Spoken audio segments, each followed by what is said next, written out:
So congratulations on making it to section 4.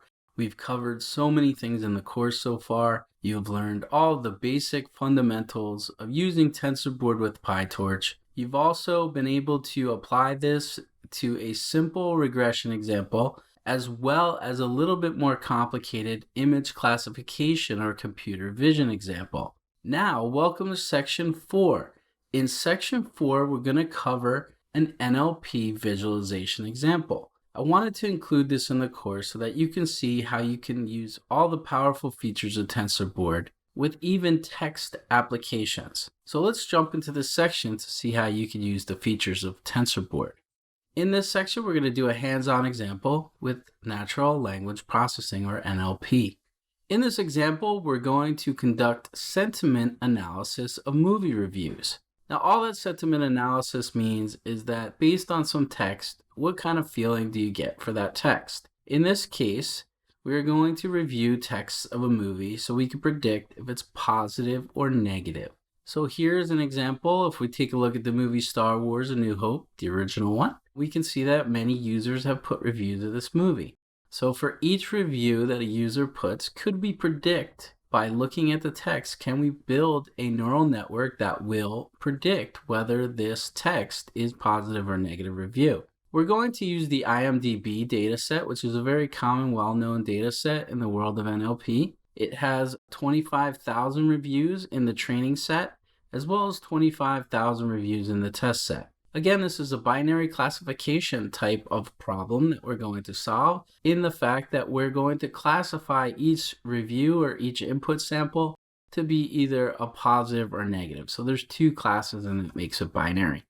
The first thing we're going to do is we're going to load the data set using Torchtext. So we saw in the last section when we used the computer vision, we used Torch Vision. This is another package that makes using text for NLP much easier when you're using PyTorch. The first thing we need to do when we load the data set using Torchtext is we need to define the fields.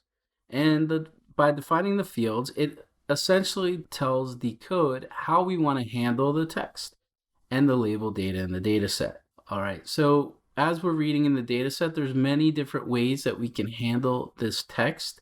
The first thing we want to specify is for the text data is how do we want to tokenize this data? So what I mean by tokenize is as you read each word, which is usually separated by spaces, okay, and punctuation marks, how do we break that up into tokens? A token is just an individual unit in the world of NLP or text-based work, and we want to be able to determine here or specify here how we want to tokenize the data. We're going to use the Spacey tokenizer, which is a very commonly used one here to make things simple.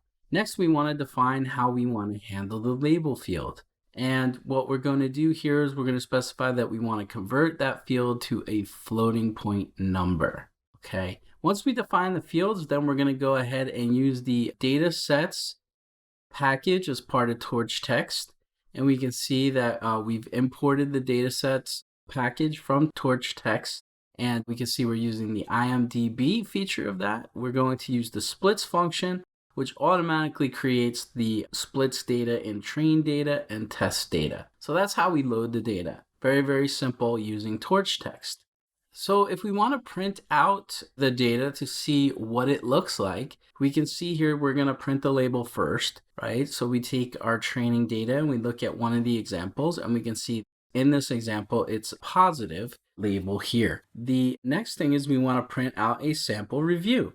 And here's an example of a sample review. So it starts with probably biggest Luna's finest achievement for it achieves. And there's more here. We just kind of show a sampling here. But this essentially is going to show you how the text is tokenized. It is creating a list of a number of strings in the list, and each one of those is going to be tokens.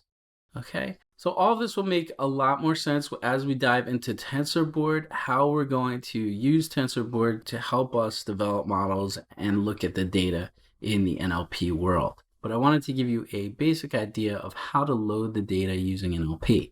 All right, next, so we can view text data much like we can view images, much like we can view scalars using TensorBoard. And the way to do that is the add text method, as you can imagine. Once you implement the add text method, you can see that we can capture text data to TensorBoard directly. And here we're showing an example where we match the labels with the reviews, and we can read those reviews directly from TensorBoard and see if they are classified as positive or negative.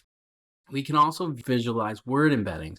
And this is a really, really cool feature of TensorBoard. We're going to dive deeper into this throughout this section, but I want to give you an idea of what you're capable of doing in TensorBoard to kind of set this up. Word embeddings, and we'll explain it in more detail, is just a numerical way of representing words. And once you convert words to this numerical representation, you can see in a 3D space how those words are related to each other. So you would expect, if you look at these things, that words that are similar, right, like spooky and creepy, they should be close together in a space. And it's interesting to be able to visualize this in 3D. We'll go into more detail and show a more detailed example later in the course. You can also, as we've done before, visualize the model graphs, and we'll cover this as well.